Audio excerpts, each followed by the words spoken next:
throughout the life of Ramakrishna, there was tremendous humor, no end of humor. And this idea of just dishing out grace came with a lot of obstacles, but with a lot of humor too.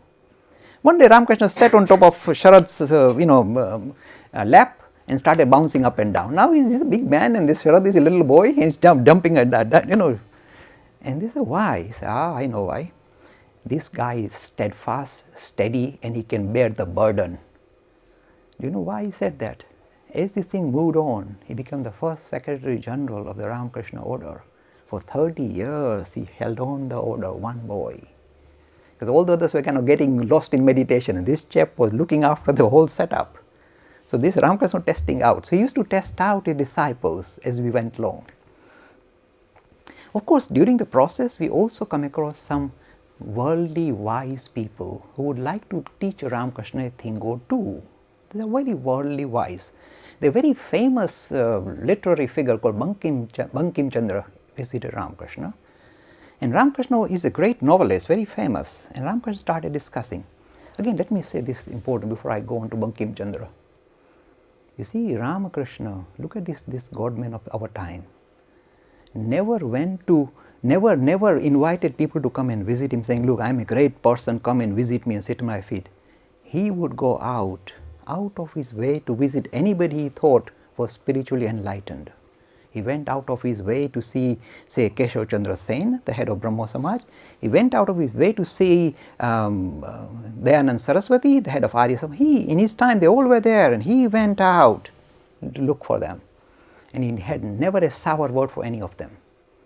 He wanted to build them up from where they were. He never said a single sour thing about any movement of the Hindus. Never.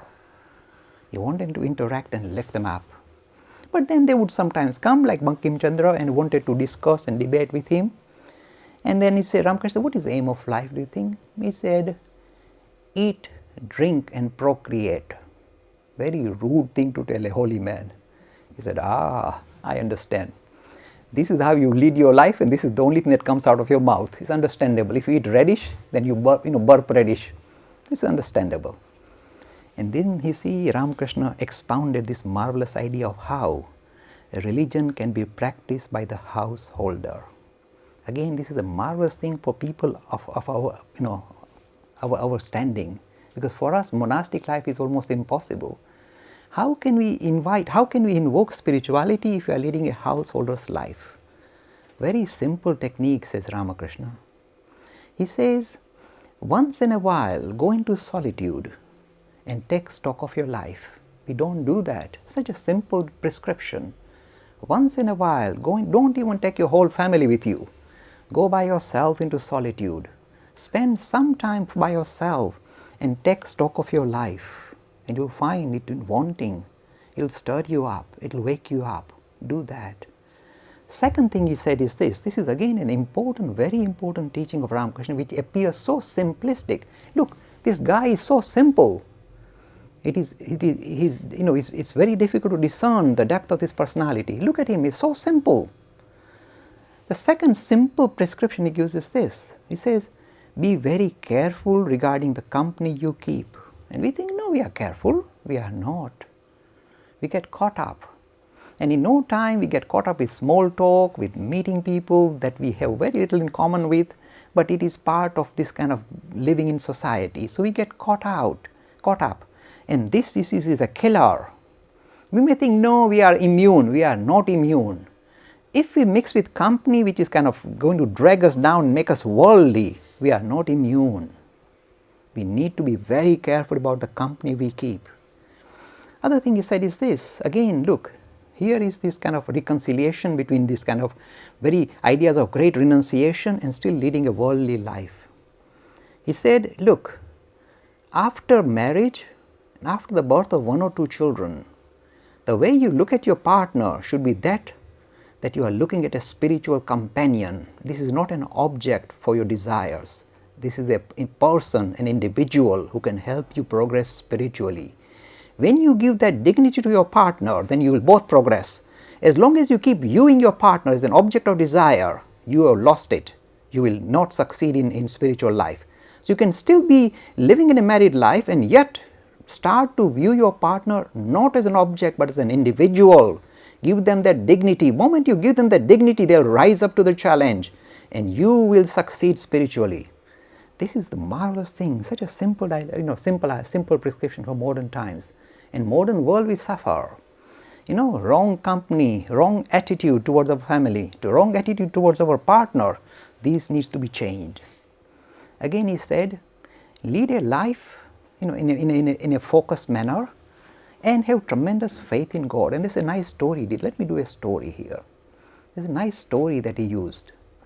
He said, have enough faith in God to think that underpinning everything, good and bad thing that happened to you, behind everything is nothing but God. Have that very simple attitude to life and see how it will transform you. He did a lovely story about Raghu Ram. Now Raghu Ram was a weaver and he was a very honest, guileless, simple person, and he used to weave every day, produce cloth and go to the market and sell it. And when he set up his stall and people would ask, customers will come and say, how much is the piece of cloth? He'll say, look, by the grace of Ram, everything started by the grace of Ram. The raw material cost 1 rupee. By the grace of Ram, the labor cost is 50 paisa. By the grace of Ram, the total cost is 1.5 rupees. Buy it. And people say, what a simple fellow, what an honest fellow. And he did well in his trade. Things were going very well. He was well known in the whole town as an honest, sincere, straightforward person, living everything with the grace of Ram, by the will of Ram. Now one day this Raghu Ram, you see, Ramkrishna knew that narration is very powerful way of putting across very subtle ideas. So this is the story of Raghu Ram, he has said. So I am using it. He said one day this Raghu Ram was sitting on the veranda after he's doing his day's work, resting, and then it was getting night time and suddenly he saw there were 3 robbers who had just robbed one rich man's house and collected so many utensils to carry away that they were struggling to lift it. These 3 robbers passed by, they looked at Raghu Ram, he was well built. They said, good chap, let's use him. Come here. And Raghu Ram went. He said, now lift it on your, put everything on your head. And Raghu Ram put a big bundle on his head. He said, now follow us. So Raghu Ram followed. And while they were going, they came across 3 policemen. So the robbers ran away and Raghu Ram was standing in the middle of the road with a big bundle on his head. The police came. They say, we have caught this fellow red-handed. He's robbed the big house and look at the stuff on his head. We have caught him red-handed. Let's take him to prison. They immediately locked him up. And Raghu Ram sat in the prison happily. Next morning he was taken to the magistrate. And the whole town had heard that Raghu Ram has been caught stealing and is being tried in court. So the whole town immediately went to the magistrate court to hear the story. How did this Raghu Ram become a robber? This is ridiculous. So the whole town visited. And the magistrate was also aware because he must have bought the piece of cloth for 1 pound, 1 rupee and 50. He knew about Raghu Ram too. So he was also amazed. He said, what is going on here? So he was curious too. So they put Raghu Ram on the box and said, now tell us exactly what happened before you pass sentence. So Raghu Ram said, by the grace of Ram, I was sitting on the veranda. By the grace of Ram, 3 robbers came by. By the grace of Ram, they were carrying a bundle on their heads. And they invited me to pick it up, and by the grace of Ram, I lifted it. By the grace of Ram, we were walking along and we saw some policemen, and by the grace of Ram, the robbers ran away, and the policemen, caught me, and by the grace of Ram, I was prisoned last night, and by the grace of Ram, I am put in front of you, and by the grace of Ram, you can now punish me. So the magistrate took his glasses off, started to cry. He said, I have never met such a guileless person. He said, I tell you, you are released. And straight away Raghu Ram said, by the grace of Ram, I have been released. You see, a simple attitude. You may think, what a naive story. But we don't know how to live in this simple manner. This is not a story of a simpleton. It is the story of a highly evolved personality who sees that underpinning this universe, everything happens by the will of the same personality. And when you are able to flow with things, good and bad, when you are able to flow with reality as it is, you are leading a spiritual life. You don't need to go in university and get degrees about spirituality. They flow. There's another story that well recounted. Once says, Narad, to Krishna, I am your best devotee, you know, I love you so much, I am your best bhakta. And Krishna said, not really, there is another fellow who is doing a better job than you. So Narada said, how can anybody love you more than I do, Krishna? Krishna said, come with me, I will just show you. And then they took him to a place where there was a farmer working very hard, sweating all day, plowing his field, you know, reaping the harvest, working hard. At home he would go at night, he'd play with his children and take his bath, have his meal, and then just before going to bed, he would repeat the name of Krishna 3 times and go to sleep and start snoring. Narada said, that's your best devotee? Huh, this is rubbish compared to me. Krishna said, okay, we'll test you out. Here, this is the way you test. We give you a bowl which is filled to the brim with oil. Here is a little bowl, filled to the brim with oil. Your duty, Narad, is to go around this village without spilling a drop of oil. Do it now. And Narad says, this is a tough test, but doesn't matter, I am going to win. So Narad held the bowl very carefully, and the road was very rocky, and still he managed to make sure that he goes around the village without spilling a single drop. He finished his round and came back to Krishna and said, I have finished, not a single drop fell down. Ah, said Krishna, my second question to you is, when you did the round, how many times did you repeat my name? He said, you told me to focus on the bowl, how can I? I did, See, this is the story of this farmer. He is day and night devoted to his duty, fulfilling his duty to the letter, and yet he finds time to repeat my name 3 times a day. You couldn't do it 3 times a day. You couldn't do it. He is a greater devotee. What is the idea behind this, and why did Ramkrishna use this story? You see, it is telling us this. Do not feel frustrated if you have to lead a householder's life. Provided you have that tremendous faith and this tremendous love for God, you fulfill your duty to the letter. Make sure you fulfill it fully. Do not do a half-hearted job. At the same time, this kind of strong, anchor that you have on God is not lost. You see, with Narad, the anchor disappeared. With one duty, disappeared. With a householder, he got hundreds of duties. And even fulfilling these hundreds of duties, you can still maintain your anchor. This God, you won. You win. And Ramkrishna used 2 words that were sometimes misunderstood. He said, Kamini Kanchan are the 2 greatest distractions in modern times. Look, here is a modern proponent of religion who is going to tell us, the modern world, what are our serious drawbacks or what we should watch out for. And he kept using the word Kamini Kanchan. Now, Kamini means normally woman and Kanchan means gold. So you might think he's saying no woman, no gold. He's highly biased, surely. He means lust and greed. Lust and greed are the biggest killers. If we all are very honest with ourselves and we start analyzing our own lives, how we lead our lives, you will see that these 2 occupy all our activities. These 2 control us, they dictate to us, and we have great difficulty in getting out of it. And it's only that he warned men to be careful about women. He would warn women too. When women came to see him, he would say, look daughters, be very careful that this idea of lust does not arise in your mind. So just as he would warn men to make sure that lust is kept under harness, and after marriage, after birth of 1 or 2 children, make sure you put it on the back burner and now rise above this animal instinct. He would say the same to the women. So it is not an issue of women, it is an issue of lust. This idea of gold, let me just show you to what extent this person practices the idea of non-attachment to money. Remember, I said when he was practicing his disciplines, he would take 1 rupee and some clay and pour it in the Ganga and saying, rupee, Ganga, I can't see any difference. You may think it's silly to throw away money, but he was really disciplining himself to can't see the distinction between these 2, and he could not. Also, he could not distinguish between men and women. This is a big thing. You may think, oh, is it that big? Just let me tell you. If for an instant, even for a short time in our lives, we are able to rise above this idea of gender issue, we are able to rise above it.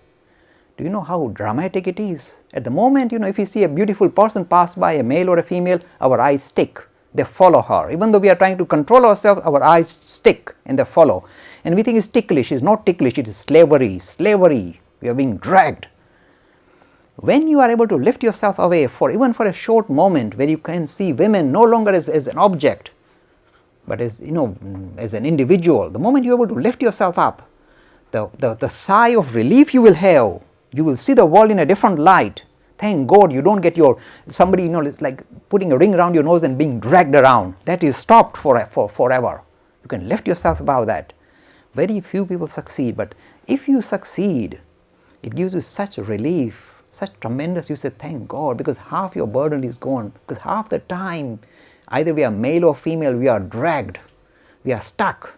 Our eyes catch attention, they get stuck and they follow. And we become slaves. We are not the masters, we are slaves, and we still think it's ticklish. In the story of Ramkrishna, you see, whenever he saw women, any women, you remember the story I did about he was taken to the house of ill repute to try and make him normal? He sees women and he says, "Ah, mother, you are here." Just imagine we have, for example, even a short time in our life where we see every woman is the blissful divine mother. Just imagine how it will lift us up. You see, instead of being dragged down, we are lifted up. So women no longer is something to fear, it is something to revere, to feel comfortable with. There's one story about one youngster who used to come to Ramkrishna. Since his young days, he hated women, he hated girls. He would keep, shush girls away. If the girls came near him, he would shush them away, little boy. When he came to Ramkrishna, he said, I hate women. Ramkrishna, my boy, you are caught in their clutches. By hating them, you are caught in their clutches. Don't you see? You have to go beyond this idea of that they are women and see them as the blissful image of the divine mother. And then you are safe, my boy. That's the only way you escape. Otherwise, you get caught in the clutches. This boy later on became like that. There was one other young boy in the time of Ramkrishna. Now, this boy Tarak was married. Do you know how he was married? Again, just show you the dynamics of marriage in this time. Tarak was married because he wanted to get his sister married, and the only way his sister could be married was if they can give some dowry, and they didn't have money. So do you know what they did? They did exchange. So this Tarak married the girl, and her brother married Tarak's sister. So they did exchange, so that there is no dowry either way. That's how he got caught into marriage, just doing this equation, solving the equation, equating, balancing the books. He got caught. But this Tarak was he was strongly under the influence of Ramkrishna. He used to sleep in the same bed. Look, I'm telling this up. Let this thing go in the world. Sleep in the same bed with his wife and absolute celibacy. And when Vivekananda heard about it, he said, Tarak, you lived like this for 1 or 2 years? He said, yes. He said, from now on, we won't call you Tarak. His name was Swami Shivanand. We'll call you Mahapurush. You are the real Purush. You see, the person who can withstand, when the women look at you and glance at you and, flicker their eyelids, and if you can withstand, then you are a Mahapurush. You are the great hero. You are that Tarak. So I'm just showing you this dynamics of this idea of lust, and it's so crucial that it must be addressed in modern life. Look at India today.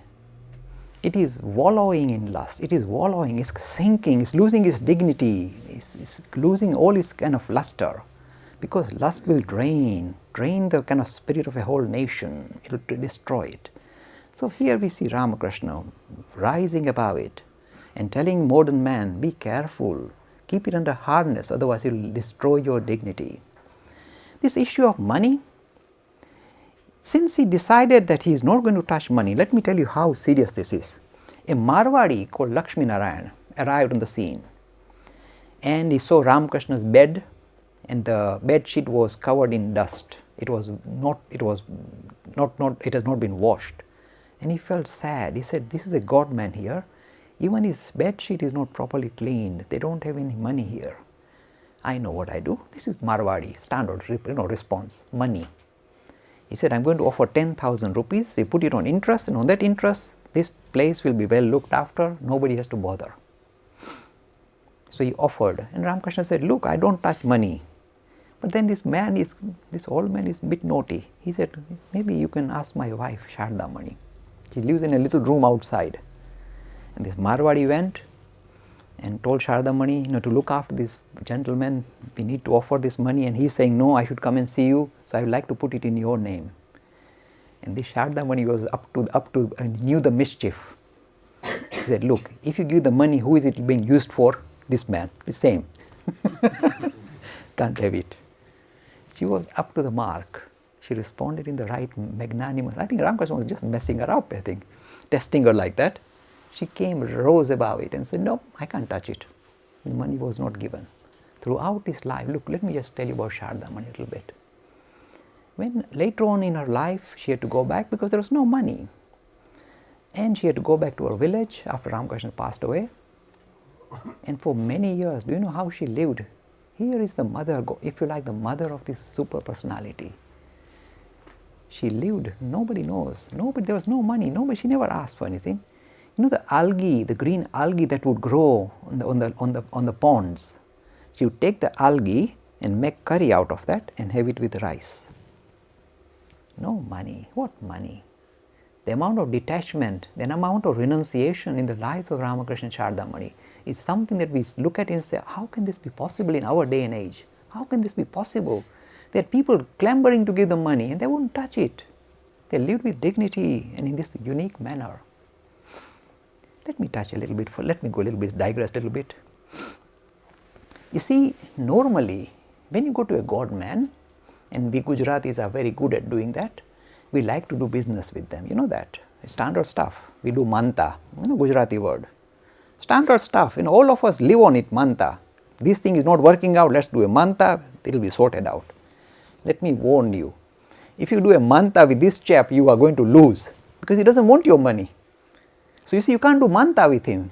You can't even say we are going to donate it for your temple. He doesn't want it. So if you do manta with, it's guaranteed to fail. Don't do any mantas, you're asking for trouble. But also let me say something sweet.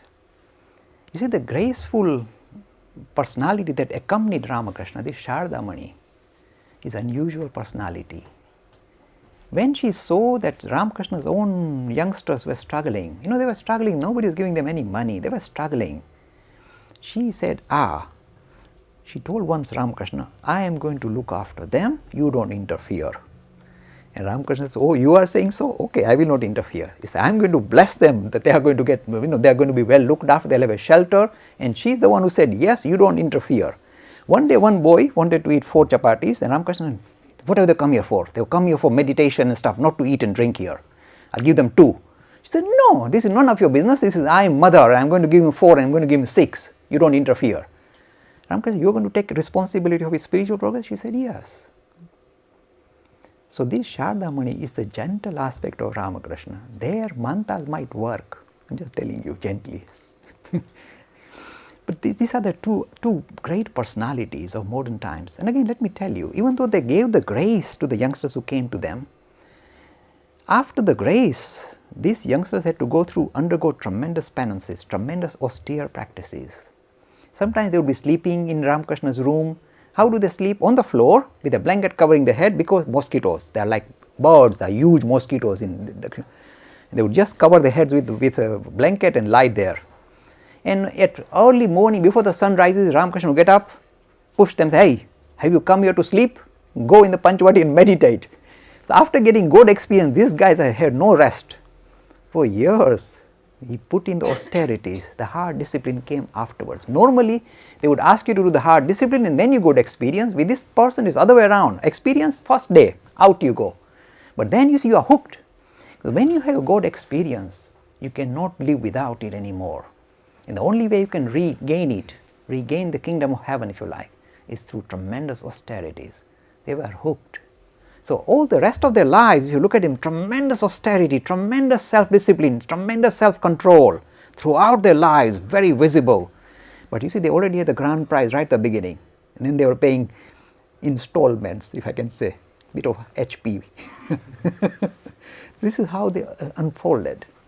One final story before we finish this first phase of Ramkrishna, the bestower of grace.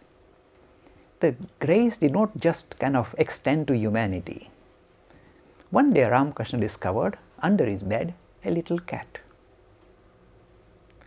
And, all right, he would sometimes put his hand under to cuddle her, and she would come out. They say, people report, the cat would come out and she would understand this is not an ordinary person and pay homage and then disappear under the bed again.